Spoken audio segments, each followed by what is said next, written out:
I am Heidi Benjaminson, your host of Confidence Coaching, a podcast for mothers who want to stay anchored and calm during the teenage years.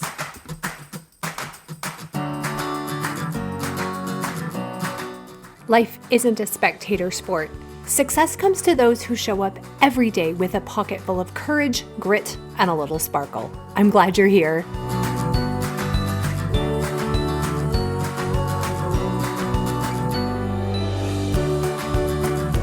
Hello. Welcome to episode 172, Changing Our Mind. I'm glad that you are here, my family, friends, regular, and occasional listeners. You are all welcome. How is everyone doing? Happy New Year. Well, we're a few weeks in.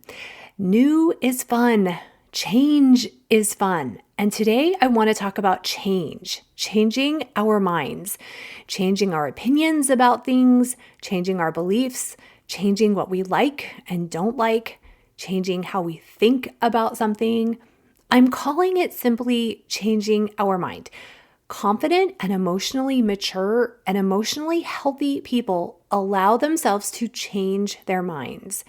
They allow their beliefs, opinions, values to grow and change and expand and develop as they experience life and gain new information. As I write this, my daughter is getting an oil change for our car, and she just called me asking which oil to put in the car. It's her second time doing it alone. The car needs an oil change because the old oil isn't clean anymore. It isn't serving the car to run at an optimum level. There was nothing wrong with the old oil. It was good when it went in, and it served its purpose. Now it's time to take it out, change it, and intentionally choose the new oil. It may be the same type of oil that was in it before, and it also may be an upgrade. Confidence shows when we can pause and examine our opinions and beliefs, like looking at the oil from the car, and decide if it's still in line with the new information that we have. It is so important to choose on a regular basis if we like what we're thinking, believing, valuing. This reflects flexible thinking, and it requires confidence and self-love to do this. This will make more sense as I go through the next few minutes. So here are a few factors that we need to remember as we discuss becoming people who can confidently change our minds when we want to. The first factor, our brain, our lower survival brain, wants to be right more than it wants to be anything else. It wants to be right more than it wants us to have friends, more than it wants us to grow, more than it wants us to be healthy or be good parents. If left unchecked, this quote, being right all the time brain can run the show. We can watch the news and we can see how it is running the show for a lot of people. So just know when you experience this in yourself and you see it in others, it actually means our survival brains are working correctly. Now, knowing this allows me to be less judgmental when I hear people digging their heels in on seemingly ridiculous stances. I don't think that they're bad. I just see their survival brain is looking for every instance to keep them alive and keep them being right. This is why when people are presented evidence that refutes a current opinion or belief, we can just reject this evidence. Psychologists call this belief perseverance. There are a lot of people who believe the earth is flat, despite pictures from space and other real evidence that the earth is round. We're all subject to this type of bias if we aren't willing to really see and accept new evidence that's contrary to what we think is true. I love the quote, "Science isn't truth. Science is always updating based on whatever new data it has. It isn't stagnant." Okay, the second factor why changing our minds or updating our opinions and beliefs is hard is this. On default, our brain sees anything new and unknown or uncertain as danger. Our lower brain wants to keep us safe, so it seeks out the comfortable and the known. So new information, new data, new experiences, new ideas, new opinions are going to seem scary and dangerous to our lower brain. Again, if this is the survival brain and if we let it run the show, it's so much easier to then just keep on repeating the same thoughts, which y'all, guess what? It means that we just keep living the the same past that we have, the same life. That's okay to do if you intentionally want the life that you've always had. There's nothing wrong with keeping opinions, beliefs, values. In fact, it's really good and healthy in many ways to keep and maintain certain biases. And it's also healthy to be open to new information. I've shared on this podcast many years ago that by spending time in the Middle East, I got new information. I got new data from what had been fed to me through the media since 9/11. I saw some of the most kind, warm, family-friendly, Christian-acting people I've ever met. When faced with real-life evidence, I examined opinions and biases that I'd been presented for almost 2 decades, and I updated and I changed these opinions. New and unknown information also requires us to sit with and feel uncertainty and discomfort. Our lower brain wants no part of this. But once we learn to feel uncertain, to feel the discomfort of new, we realize these are really not feelings that we have to avoid.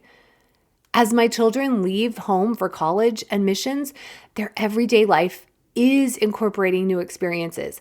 I want them to leave knowing they can sit with the discomfort, which means they need to see me being willing to try new things and have new experiences. I'm going to give several more examples, but let me share one more characteristic of our brain that creates resistance to changing our minds.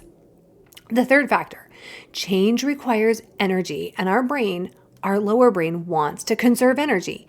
Changing an opinion about the type of school your child will go to isn't just a change in the opinion. It will also mean a change in your routine, in the people, the teachers you interact with, a change in school systems, and so on. This default desire to use little energy is also why the all or nothing, black and white thinking is so tempting. If we have 2 choices, there's less to think about. Like the first factor I mentioned, if right and wrong are the 2 options, our brain then just has to do less thinking, a lot less mental and emotional math to do. I've been learning streets and so much as we get settled in a new state, a new home.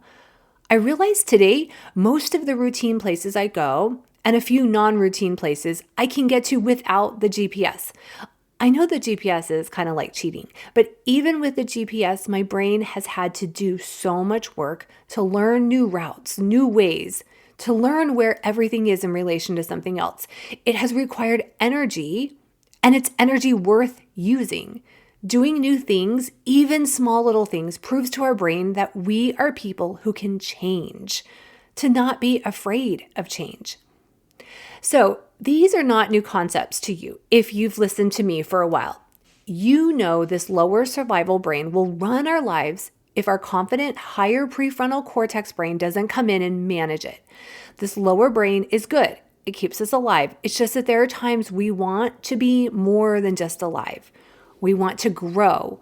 We want to step into a new version of ourselves as life goes on because we're going to get new information and we want to adapt to this new information, which means we're generally going to want to change our minds from time to time.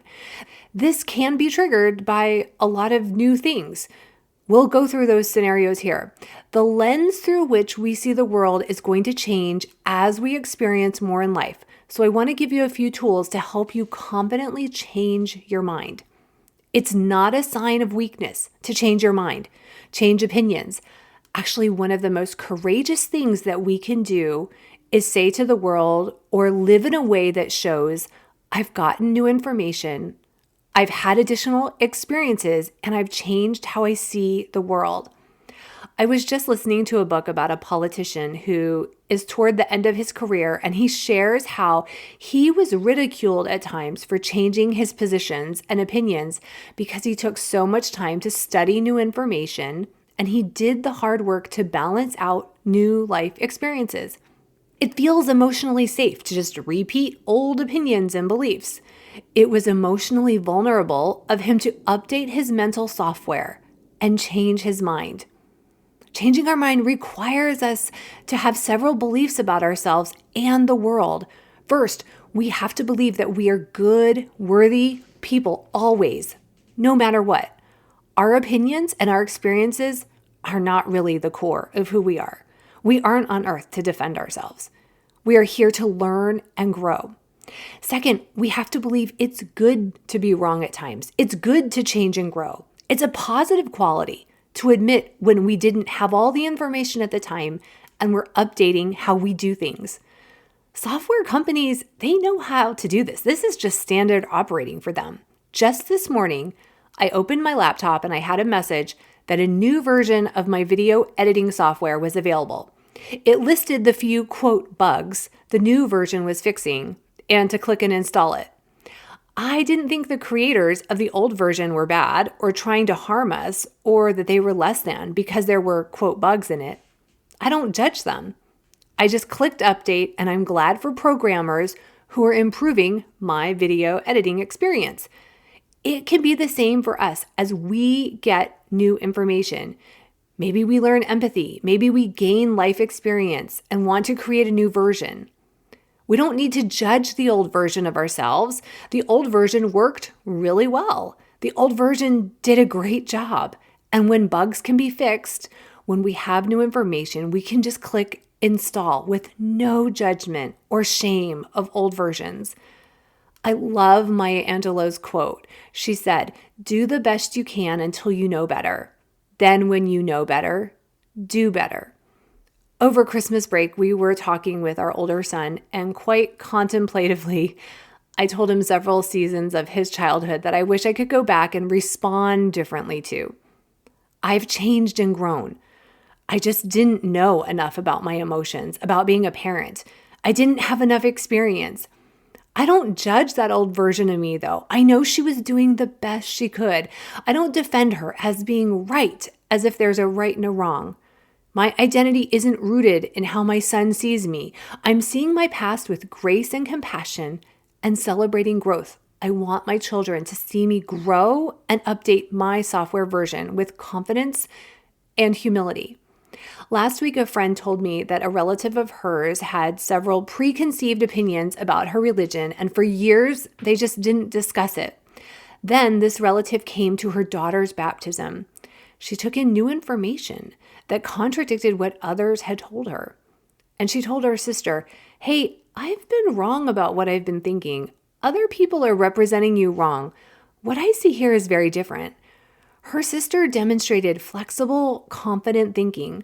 She wasn't wrong before, and she was just willing to update her opinions as she got new data. Now, in preparation for this episode, I've been thinking about so many beliefs and opinions and biases I had in early decades of my life. So many which were shaped by very well-meaning sources, maybe be it my parents, my church, my socioeconomic experience, my education, where I lived. So much has changed. I hold such different beliefs and values now just because I've experienced more of life. I've learned about people who are different from me, and I see their life experiences as just as valid as mine. My opinions about sexual orientation or LGBTQ issues have changed and expanded because I've learned about people who are different from me. I want to be someone who is compassionate and empathetic and who values every life the same as I want to be valued. I have very different opinions on abortion today as I did when I was much younger because I've had real life experiences. I've gotten new data. I've grown. My wisdom has expanded. And with so much grace and love for my past self, I've changed my mind. And I know I'll continue to change my mind. Today's version of Heidi is much more okay changing and growing than the version decades ago. I don't feel any moral reason to stay the same, to defend a past version if I intentionally want to change. All of this has been gradual. I feel like it's taken me longer than others to really learn to see life through the lens of other people. I was just telling someone I feel like I've emotionally grown up in these past 10 years. And a large piece of that has been growth that has come from learning to be more empathetic and know someone else's experience of the world may be different than mine, and to respect their experience is just as valid. It's actually great that we as humans have a brain that can form opinions. Even if these opinions maybe cause war or disagreement, our hearts grow and we become more empathetic when we learn to see the world through the lens of someone who is entirely different than we are. One thing is tempting as we grow and change, and that is to think everyone else needs to update their software versions when we do. Remember, we are only in charge of our lane. Other people are in charge of their lane, of their opinions. Someone else's brain is keeping them alive in their lane. We are much more empathetic and enjoyable life companions when we respect where everyone else is in their journey. We are only responsible for our journey, not anyone else. In fact, it's very repelling to others when we want to impose our new opinions from our new experiences onto their lane. We can share, but it's up to others if they want to update or change their opinions. Now, with that being said, my nervous system doesn't like it when people jump to conclusions. I know this means that people didn't look at all the data to form their opinions. Practice finding facts, looking at who publishes data. Be willing to do some of the work that your brain doesn't want you to do. Be open and curious. I listened to a popular podcast by a scientist who has a place on his website where you can upload data or scientific papers in case you have information that would refute what he shares in his podcast. I find this incredibly admirable, and it makes me trust him even more. This requires humble confidence. His ego isn't fixed in trying to be right. His ego is willing to grow and learn and change.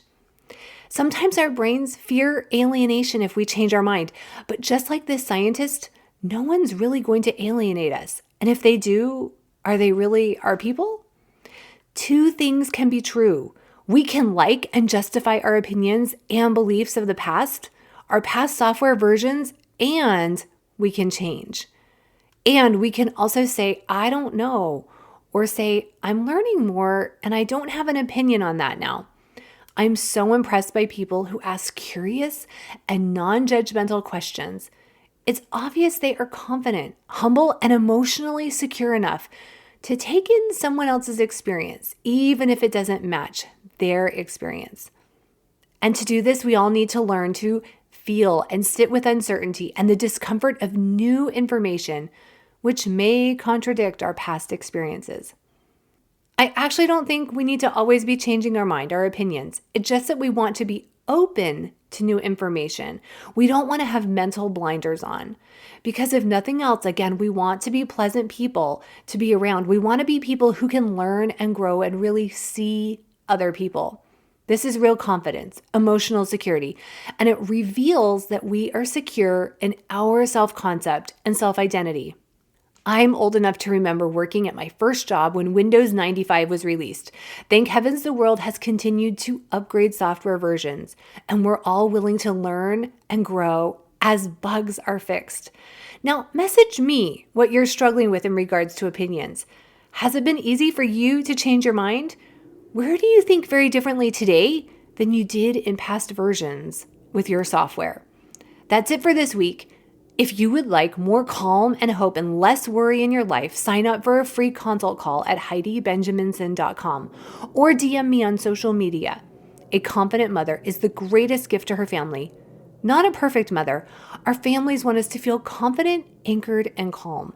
I can help you uncover this version of yourself. Have a great week.